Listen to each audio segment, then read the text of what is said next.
mengadakan inovasi-inovasi terbaru dalam rangka untuk meningkatkan pemungutan pajak. Yang biasanya nunggak, diusahakan semuanya tidak nunggak, sekalipun tidak 100%. Yang biasanya ada kendaraan plat merah itu nunggak, ya dipacu kita untuk bayar. Dalam rangka untuk menutupi mengurangi ini. Nah, ini kalau nambah opsi pajak baru tidak mungkin. Jadi ini diintensifikasi, ada inovasi-inovasi, ada kegiatan sekarang jemput bola. Jadi datang ke desa-desa, petugas pajak dari provinsi bersama kabupaten, kecamatan, desa, kerjasama. Siapa yang penunggak pajak, saya belum bayar pajak, itu menjemput bola. Nah, sistem pembayaran pajak di Jawa Timur ini dan distribusi dan jasa raharja ini bisa juga melalui sistem digital. Yang disebut digital ini e-Samsat. Samsat ini satuan administrasi menunggal satu atap. Yang di dalamnya itu ada Dispenda, pendapatan yang mengut, ada kepolisian, dan ada jasa raharja. Nah, ini sekarang kerjasama yang baik, dan ini sedang sekarang mengadakan inovasi.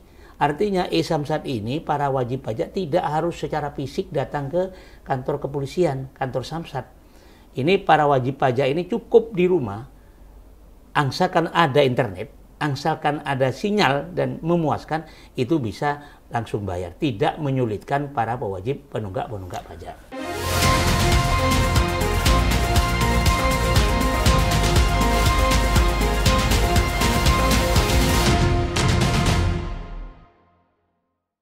Dengan penuh dedikasi dan komitmen terhadap pembangunan bangsa, inilah sosok tokoh yang telah mengabdikan lebih dari separuh hidupnya untuk masyarakat dan dunia legislatif. H.M. Hasan Irsyad, S.H., MSI, lahir di Probolinggo, pada tanggal 7 Juli 1950, perjalanan hidup beliau dimulai dari pendidikan dasar di tanah kelahirannya. Tahun 1963, beliau menamatkan pendidikan di SR Ibtidaiyah, kemudian melanjutkan ke jenjang Tsanawiyah dan lulus pada tahun 1967. 2 tahun berikutnya, beliau menyelesaikan pendidikan di tingkat aliyah pada tahun 1969. Meski aktif dalam dunia politik sejak usia muda, semangat beliau untuk terus belajar tak pernah padam. Tahun 2002, di usia yang matang, beliau meraih gelar sarjana hukum dari Fakultas Hukum. Tak berhenti di situ, 2 tahun kemudian, beliau menyelesaikan studi pascasarjana pada program Magister Administrasi Publik tahun 2004. Karir politik beliau dimulai pada tahun 1977 sebagai anggota DPRD Kabupaten Probolinggo dari fraksi Golkar. Selama 27 tahun, beliau aktif memperjuangkan aspirasi rakyat di tingkat kabupaten, sebelum kemudian melanjutkan pengabdiannya sebagai anggota DPRD Provinsi Jawa Timur dari tahun 2004 hingga 2029. Tetap dalam naungan fraksi Partai Golkar, H.M. Hasan Irsyad dikenal sebagai sosok yang konsisten, visioner, dan berdedikasi tinggi. Pengalaman panjangnya di dunia legislatif menjadi bukti nyata pengabdian beliau dalam mewujudkan tata kelola pemerintahan yang lebih baik dan berpihak kepada rakyat.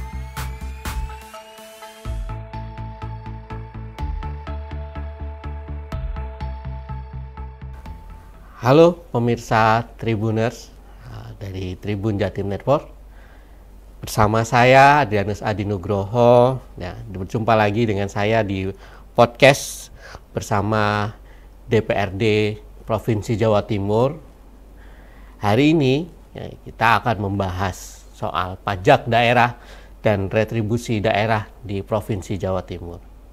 Ini tema yang begitu seksi teman-teman, karena sebagaimana kita tahu bahwa pajak daerah dan retribusi daerah adalah motor utama dalam pembangunan di Jawa Timur. Dan aturan terkait pajak itu sendiri juga sudah ada di Peraturan Daerah Jawa Timur nomor 8 tahun 2023 yang mencakup berbagai jenis pajak daerah, dari pajak daerah, kemudian pajak usaha, ada juga pajak kendaraan bermotor, bea balik nama, dan sebagainya. Dan pajak ini memiliki peranan penting juga dalam pembangunan, sebagaimana yang saya jelaskan tadi. Dan hari ini ya sudah hadir bersama kita anggota Komisi C DPRD Jawa Timur, Bapak Hasan Irsyad, SH, MSI. Assalamualaikum, Mbak. Waalaikumsalam, Pak Aldi. Kita akan membahas tema yang menurut saya seksi nih, Pak, karena pajak. Dan tahun kemarin Gubernur saat itu di jabat PLT Pak Adi Karyono juga sudah menyampaikan bahwa tahun 2024 capaian PAD kita tinggi, melebihi ekspektasi dan melebihi 100%. Nah, tapi di tahun 2025 nih Pak, sebagaimana kita tahu bahwa ada perbedaan mendasar dan kemungkinan ada kekurangan sampai triliunan rupiah. Nah, mungkin Pak Hasan bisa cerita sendiri Pak nanti ya, karena ada pemberlakuan aturan yang berbeda gitu.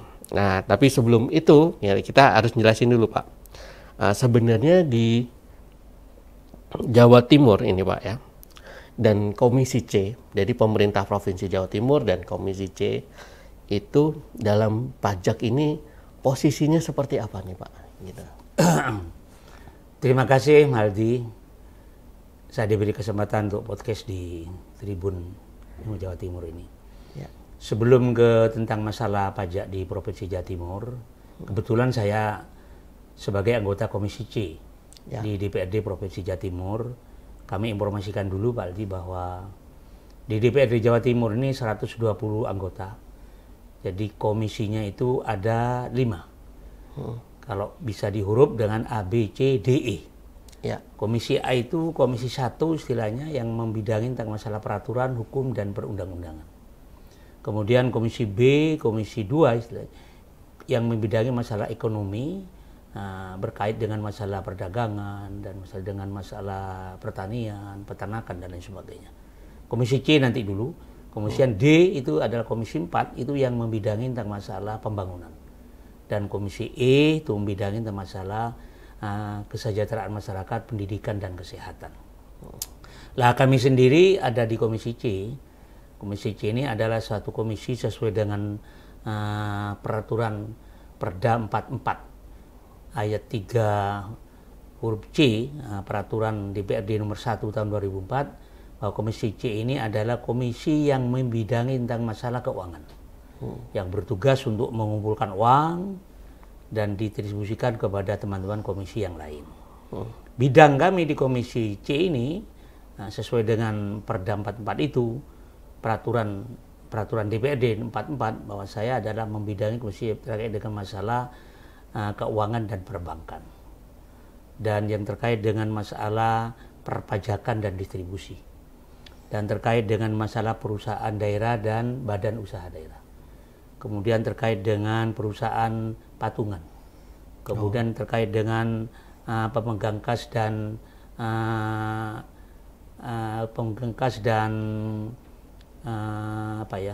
penanaman modal. Kemudian dan yang terakhir itu terkait dengan masalah pengawasan keuangan dan pembangunan. Ya. Itu salah satu tugas Komisi C, Komisi Keuangan yang ada di DPRD Provinsi Jawa Timur.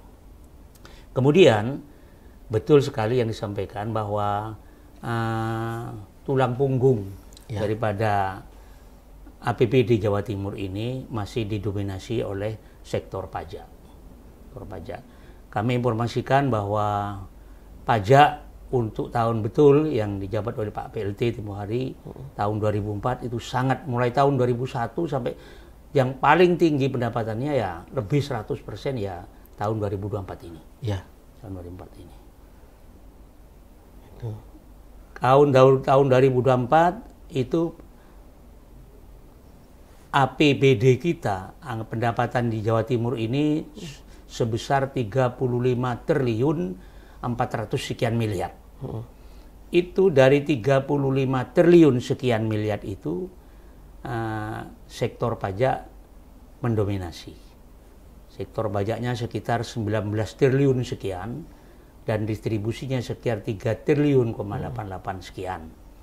Jadi pada tahun 2004 belum ada Undang-Undang 1 tahun 2022, belum ada opsian pajak, itu kita sangat hebat sekali.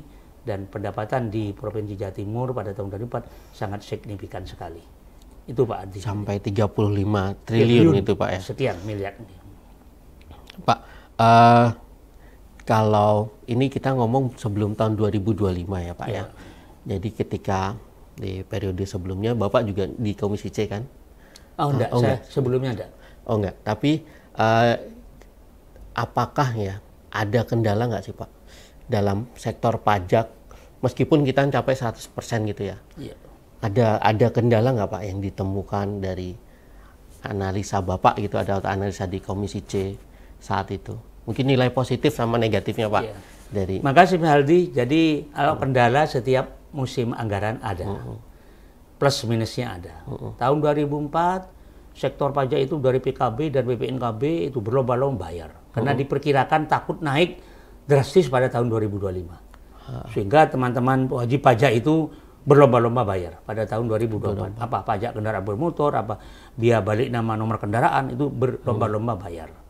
Nah, di balik itu sektor positifnya. Di balik itu ada segi negatifnya. Apa? Ya teman-teman yang memang kendalanya sampai sekarang masih menjadi kendala sekalipun tidak dominan, itu kan masyarakat Jawa Timur masih belum sadar bayar pajak secara keseluruhan. Masih ada kendala untuk bayar pajak karena bayar pajak karena tidak punya uang.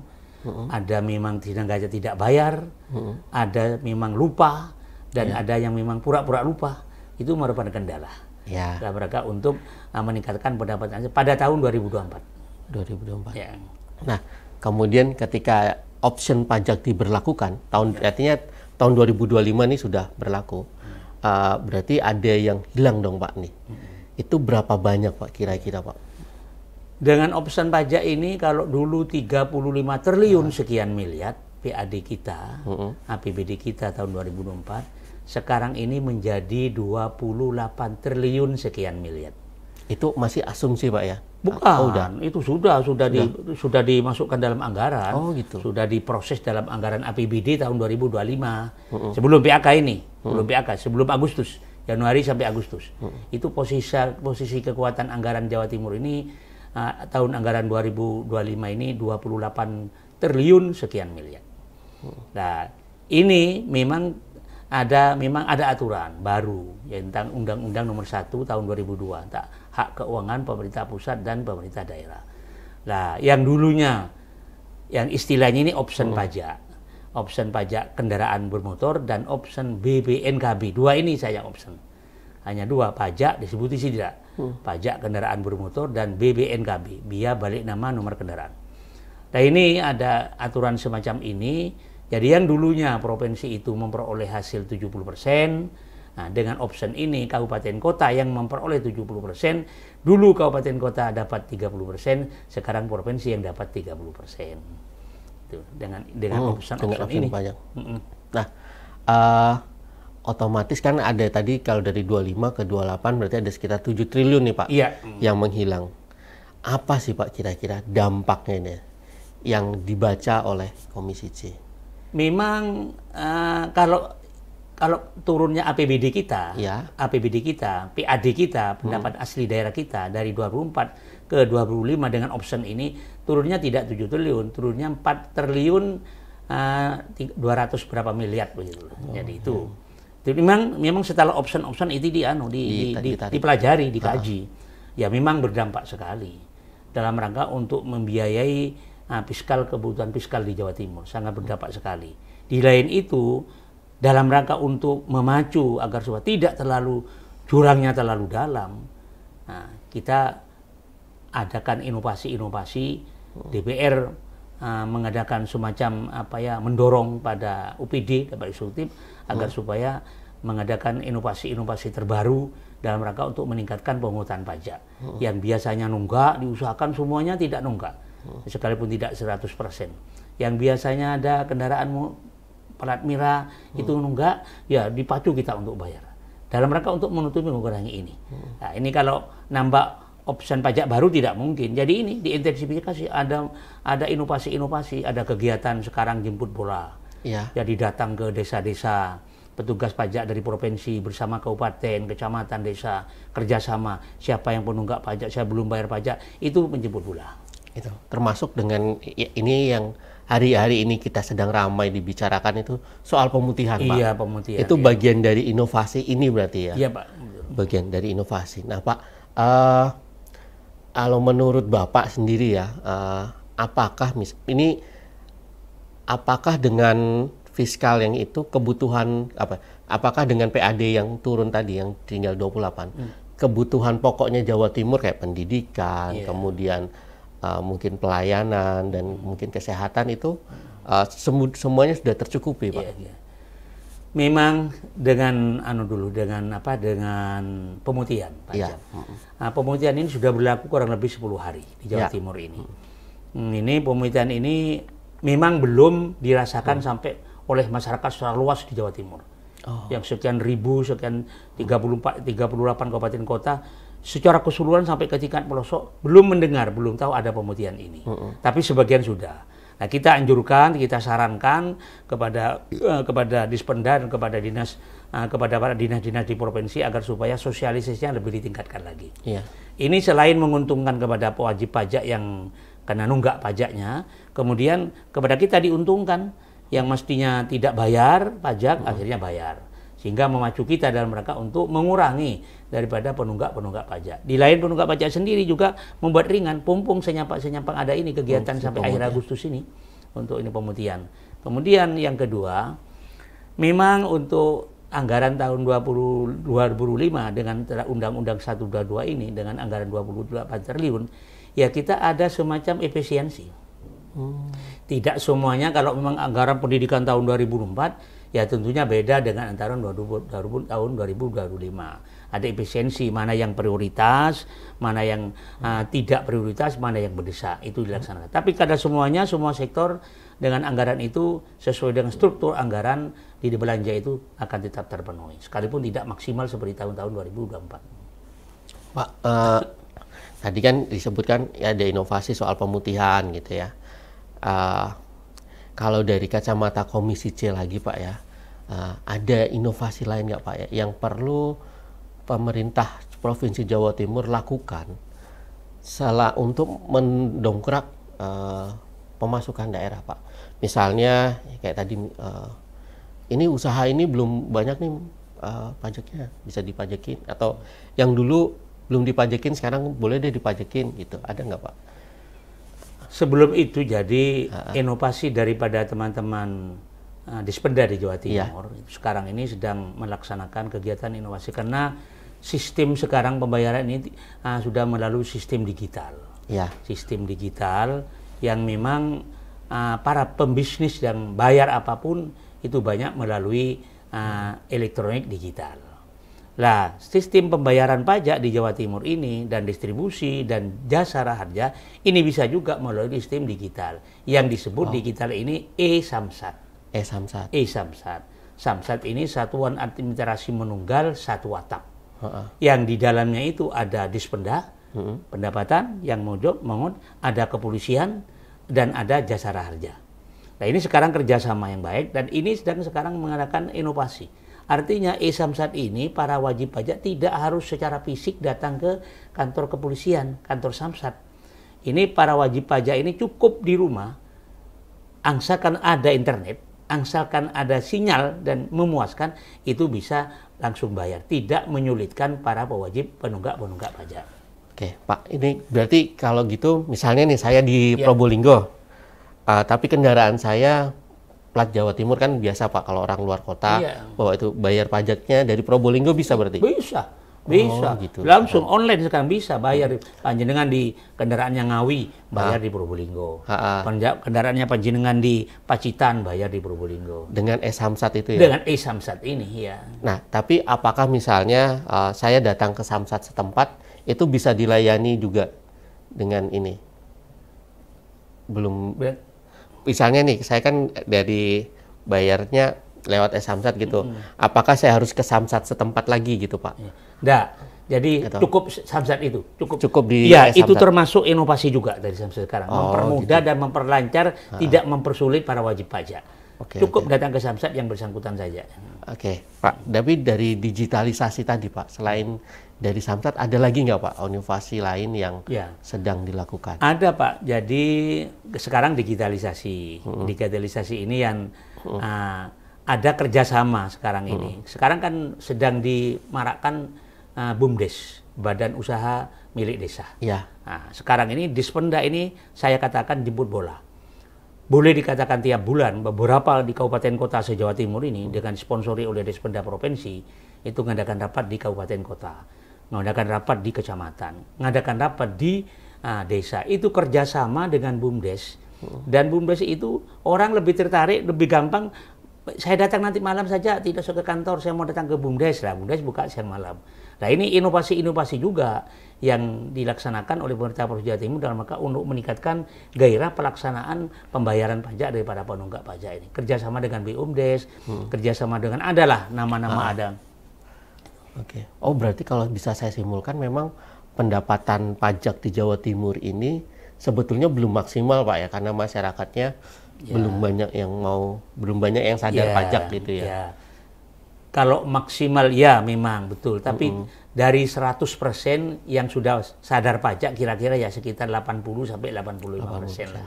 Tinggal 15% kita motivasi. Tapi bagaimanapun 15% enggak pajak kan juga menjadi miliaran juga. Oke. Pak, kira-kira Pak, tantangan dalam digitalisasi tadi itu apa nih, Pak? Gini, tantangan yang sangat kita rasakan sekarang ini tidak semuanya di beberapa daerah itu ya, itu di Jawa Timur seperti di Pacitan, di Trenggalek, di Kepulauan Pasar Lembu itu, ya, itu tidak semuanya sudah teralirin oleh internet. Jadi ini kendalanya sekarang. Jadi kendalanya ada daerah-daerah yang memang belum belum terkoneksi ya? Belum bisa terkoneksi oleh internet, dan ini kan banyak daerah-daerah itu yang kadang-kala sinyal saja sulit. Nah, ini tantangan satu. Kedua, ya tantangan juga ke depan itu karena sudah kalau digitalisasi di masyarakat kan ya konsekuensinya pemerintah Provinsi Jawa Timur harus selalu mengupgrade, memberikan motivasi kepada para petugas-petugas agar supaya betul-betul terampil dalam rangka untuk memanfaatkan digitalisasi ini dan proaktif untuk menjemput bola. Oke. Nah, Pak, jika kasusnya seperti itu, kenapa nggak dari Provinsi Jawa Timur membuat pajaknya itu salah satunya untuk membuat digitalisasi di daerah-daerah yang koneksi internet gitu loh, untuk pembangunan daerah setempat gitu. Nah, itu memang dirintis. Untuk ke depan dalam rangka ini kan inovasi baru-baru, inovasi baru ini dalam rangka untuk ini. Mungkin kalau memang sudah optimal seperti ini ya tidak perlu. Tapi kalau memang diperlukan jangka ke sana ya ini sudah memang dalam rangka rintisan juga oleh jajaran Dinas Pendapatan Daerah untuk digitalisasi dan untuk ini, untuk memperbanyak sinyal-sinyal di daerah ini. Ya. Oke. Pak, apakah ini ya, ini kita baca selain dari pajak motor tadi, pendapatan terbesar keduanya itu dari mana, Pak? Yang kedua setelah dari pajak itu distribusi. Distribusi ini pada tahun 2024 insya Allah sekitar 3 triliun sekian. Tahun 2025 ini hanya menjadi 2 triliun sekian. Dana transfer juga, tapi dana transfer ini ya, yang dari 11 ini dari pusat itu dana transfer yang sudah ditentukan untuk peruntukannya, tidak hanya transit saja di provinsi itu. Yang besar kedua adalah distribusi. Itu retribusi apa, Pak? Dalam distribusi ada distribusi izin usaha, ada distribusi perizinan tertentu, ada distribusi ya itu seperti distribusi izin usaha seperti ini, seperti distribusi kesehatan, distribusi rumah sakit itu jumlahnya kalau tidak keliru sekitar tahun 2004 itu 1,7 triliun barangkali. Yang terbanyak ya? Iya, terbanyak.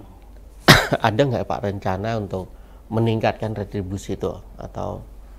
Kita meningkatkan pajak dan distribusi, membuat pajak baru, distribusi baru ya. Itu harus sesuai dengan aturan yang lebih tinggi.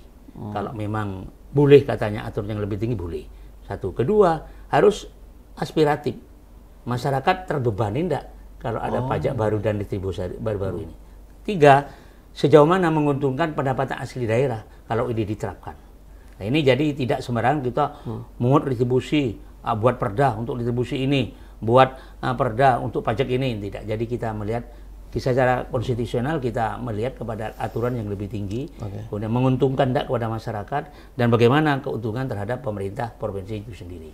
Oh, berarti kalau melihat strukturnya berarti yang paling memungkinkan untuk ditingkatkan memang dari pajak kendaraan bermotor tadi, Pak ya? PKB dan BPNKB. Ada beberapa pajak yang perlu ditingkatkan.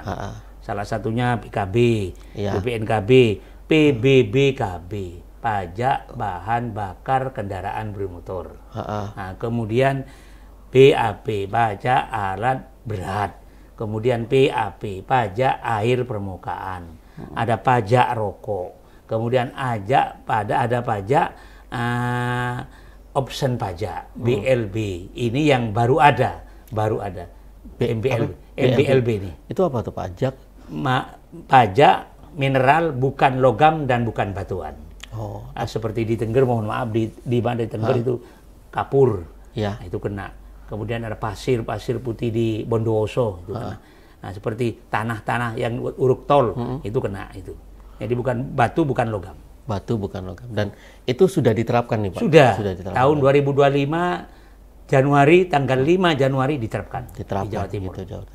Dan itu yang kita harapkan untuk mendongkrak PAD ya. Sementara itu masih pun kecil, karena pajak baru. Pajak baru. Option baru. Tapi yang paling memungkinkan tuh memang dari kendaraan bermotor Pak. Memang, yang dominan sekali tulang punggung kita ya PKB dan BPNKB ini. Oh, gitu. Nah, Pak, tapi dari untuk sosialisasi ke depan nih Pak. Iya.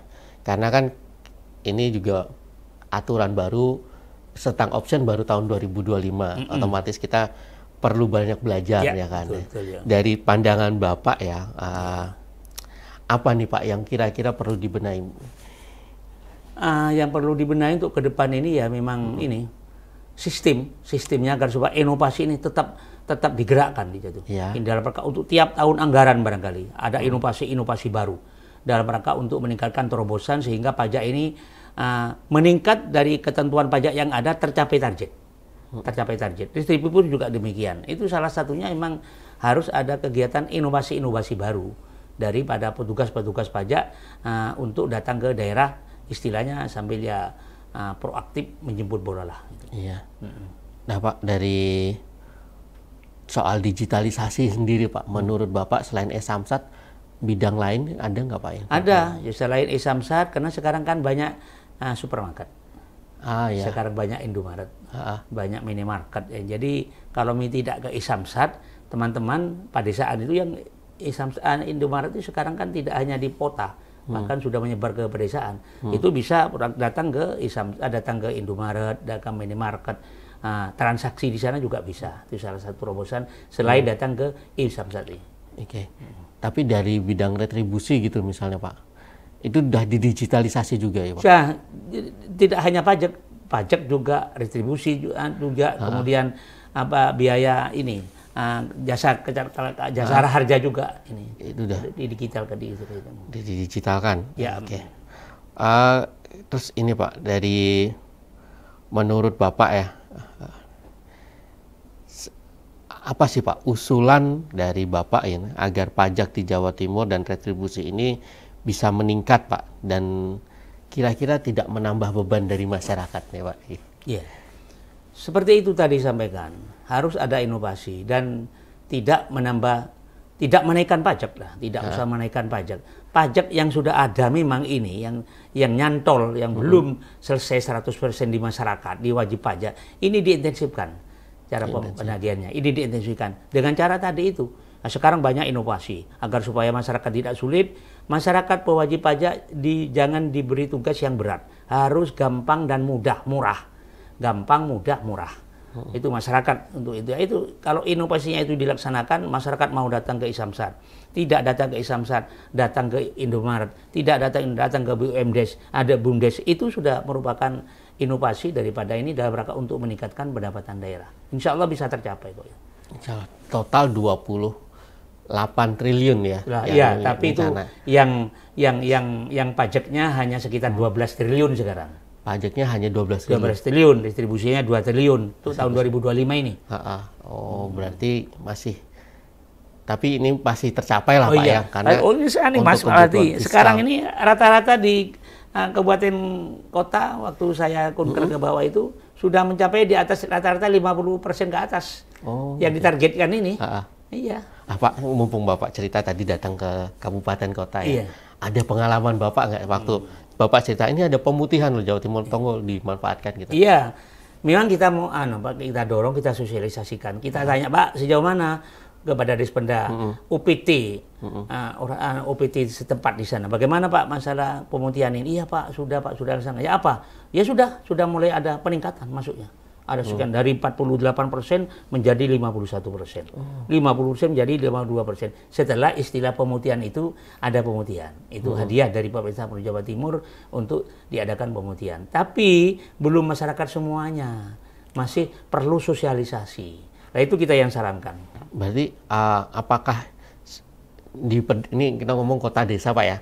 Apakah itu informasi itu sampai di kota aja nih Pak? Ya sebagian di kota, sebagian besar, tapi ada juga sampai ke masyarakat. Seperti di desa saya. Ya. Itu kan saya selaku warga masyarakat yang kebetulan jadi anggota DPR. Kadang-kadang jadi pertanyaan, Pak, katanya ada pemutihan pajak Pak. Ya saya membayar, ya silakan datang. Silakan datang. Saya sarankan jangan pakai maklar segitu kan. Datang sendiri saja ke sana. Ya ada kenyataannya sekalipun jumlah berapa ratusan saja. Tapi kalau orang banyak kan harus jadi banyak juga. Iya. Baik Pak. Ya. Oke. Terima kasih Pak Hasan Irsyad atas ceritanya tadi soal pajak dan retribusi daerah di Jawa Timur. Tadi kita udah cerita dapat banyak. Kita mudah-mudahan lah target 28 triliun itu tercapai karena itu untuk kebutuhan fiskal kita dan pajak ini juga sangat bermanfaat untuk kebutuhan pembangunan di Jawa Timur, jadi tolong dimanfaatkan teman-teman dan terima kasih kita sampai jumpa di podcast berikutnya bersama DPRD Jawa Timur. Terima kasih, sampai jumpa. Terima kasih banyak Pak.